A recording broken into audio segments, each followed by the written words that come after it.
Welcome. It's great to have you for another day of Bhagavad Gita Sadhana. I'm Atmadarshan, or Laura, your guide, your facilitator to improving relationships with yourself, others, and life through the teachings of Bhagavad Gita. I just had an interesting experience. I'm out here, I'm ready to start, and my partner is running around doing stuff, and all of a sudden, like, oh, do you have that thing today? I totally forgot. It's amazing how after a year, something still might not be a habit. Fascinating. Anyway, I'm glad this may be part of your habit, and I'm glad for your comments. We've got some good questions we'll be getting to in the coming days. But today, we're looking at another tricky part of Bhagavad Gita. Often spiritual texts provide very clear guidelines that seem simple to put into effect, but are actually challenging, like telling the truth all the time. Wow. But then there are some things that are just obscure, and it can be helpful to have a guide. And we are finishing up verse 9:29. So chapter 9:29. Let me try that once more. Chapter 9, verse 29. Chapter 929. Whoa. And we talked about the first two lines of this verse yesterday. And now we'll look at the second two lines, especially with some tips from Embracing the Song of Your Soul, the commentary that I wrote for this verse. Hopefully will help you understand it. I'll chant the whole verse, but we'll focus on the final two lines. And if you have a Song of Your Soul book, you can chant along. You can also listen. So this is in the original Sanskrit meter. Krishna says to Arjuna, I am the same to all, none are rejected by nor dear to me. Yet those who adore me with love are in me and I am in them.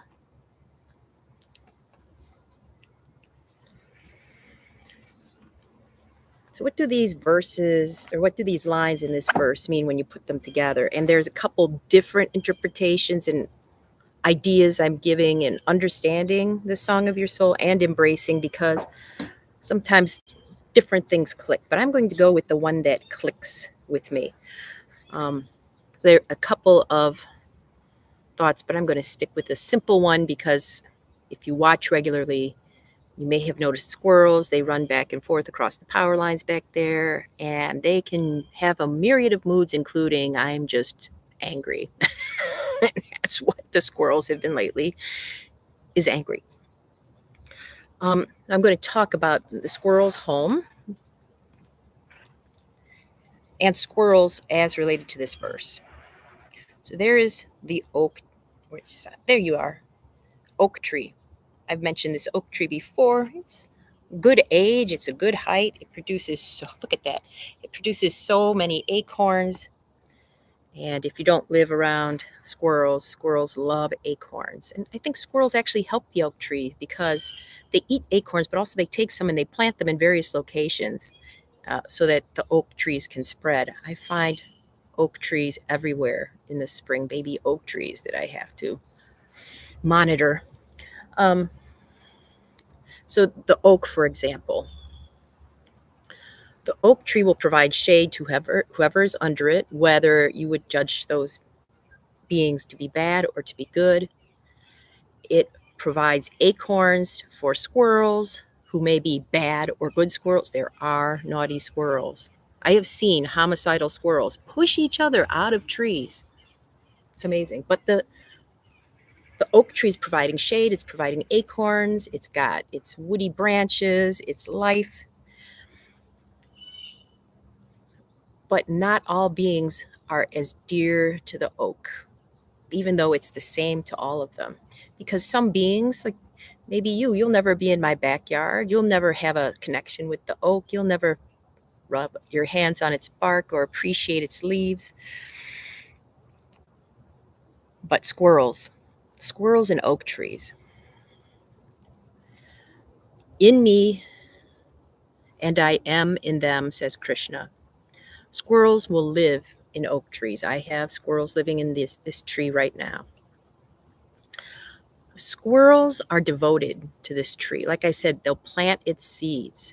They live in this tree. They adore this tree. They're bhaktas for this tree. They practice bhakti yoga. And they also help prune it. You might hear some branches falling down.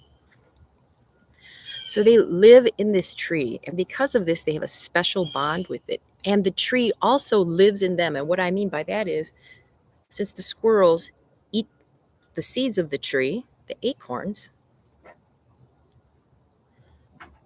the tree is literally in them and nourishing them. And they become made up of the tree.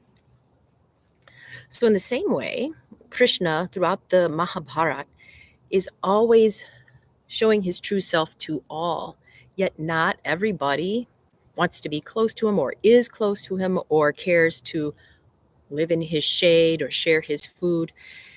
And so people have varying relationships with him throughout the Gita. One striking one is, so Arjun is Krishna's cousin. Arjun and Krishna are the two main characters of the Gita, but there's another cousin, Duryodhana, who is the enemy and has started the civil war. And Arjun is fighting the enemy to reclaim the country. Krishna, at the start of the war, says, look, I love you both. You're both my cousins. I equally love you, no matter that Duryodhana has done some despicable things and Arjun is generally thought of as a good person. I love you both. Here's what I'll offer you. One of you can have my army, all my soldiers, all my weapons. The other one can just have me, but I won't fight. Duryodhana, who is the epitome of selfish desire, takes the material goods, and Arjun says, I just want you, Krishna. That's all I want is you. So the divine, the supreme, the oak tree, the world, the cosmos, whatever, is putting out its beneficence, its munificence, and we can look at it in a very transactional way. This is what I want, and I'm taking it from you.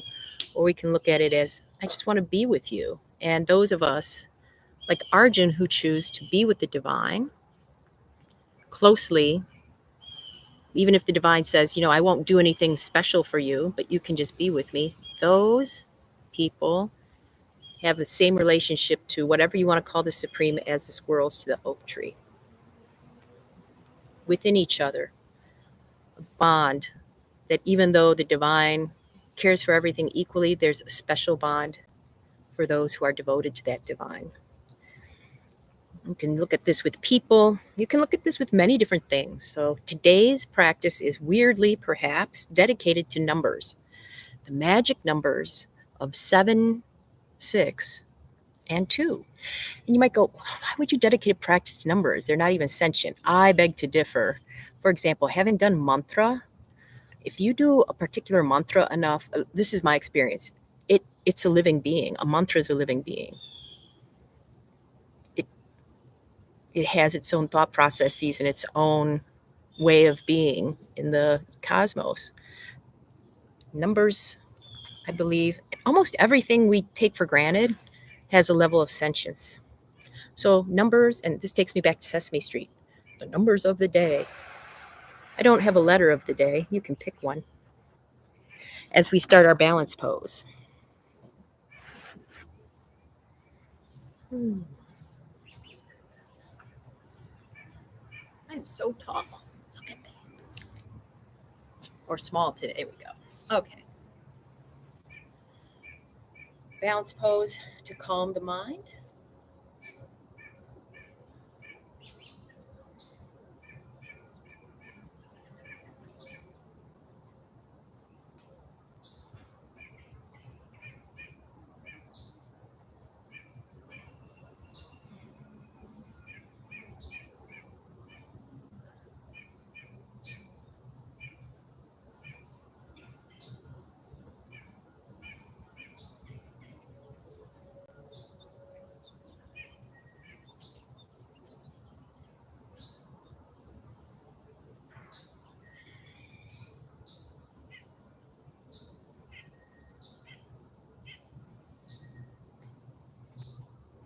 switch.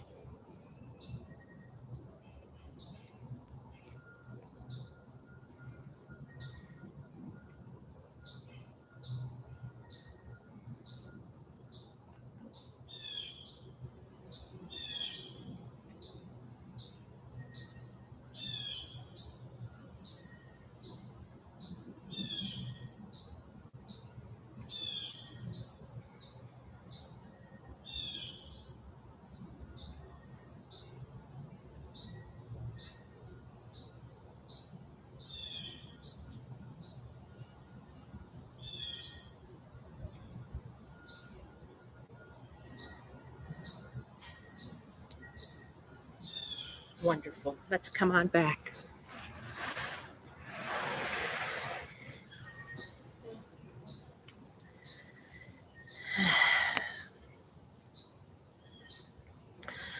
For today's contemplation, I invite you to consider what we've talked about from one of two ways. Either aspects of whatever you want to call the supreme, which could be a divinity, it could be a concept like truth, justice, nothingness. Consider in what ways you're close to your idea of the supreme and how it impacts your life. Or if that sounds hard, think of how you're just yourself in the world, yet some people you really bond with and are close to, and some people you don't. And what's the difference? What's the difference? All right, settle in. I'm turning on the timer for 5 minutes. Here we go.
Welcome back. Thank you so much for being part of this. I hope this gives you something to contemplate. And we'll be back tomorrow, Cosmos willing, with a new topic. Until I get to see you again.